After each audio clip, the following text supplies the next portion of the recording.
Turmoil from the last election. Republican Chris Mitchum is suing Congresswoman Lois Capps. Now, Mitchum claims that Capps defamed him and caused emotional distress. Now, News Channel 3 senior reporter John Palmentary joins us live from Santa Barbara. And John, his claims are tied to a TV and a radio ad.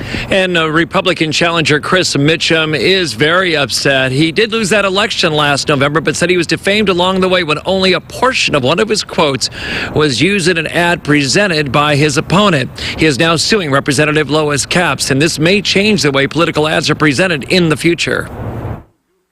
When incumbent Congresswoman Lois Capps and a Republican opponent, Chris Mitchum, faced off in last year's 24th congressional district race, this commercial from the Capps campaign had a partial quote that showed Mitchum saying, "I do not intend to go to Washington to represent the 24th district." Mitchum says the quote was taken out of context and misused. He says the full statement was, quote, "I do not intend to go to Washington to represent the 24th district to bring back baseball fields. That's not why I'm going. I'm going to fight for my country, and I happen to be from the 24th district." Mitchum lost the election and has now filed a lawsuit in Santa Barbara Superior Court linked to the way that ad was prepared.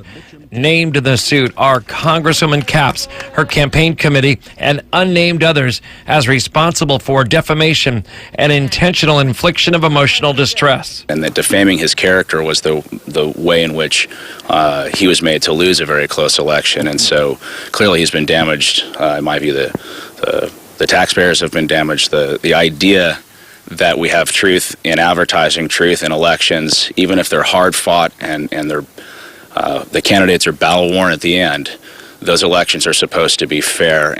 Bill Carrick, a campaign consultant for Congresswoman Capps, said, quote, "The Congresswoman has not been served with the claim and therefore has not had a chance to read it, but she's proud of the campaign she ran and is confident there's no validity to this frivolous lawsuit."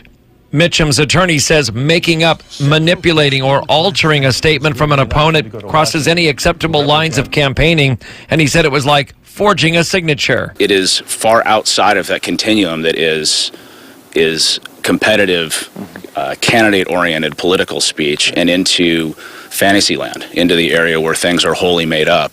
Along with a TV ad, there was also a radio ad in question that aired as far south as the Los Angeles area, where Mitchum and his family are known in the entertainment industry.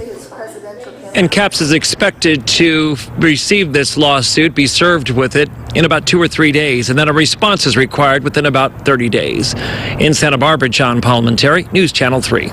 Okay, thank you, John.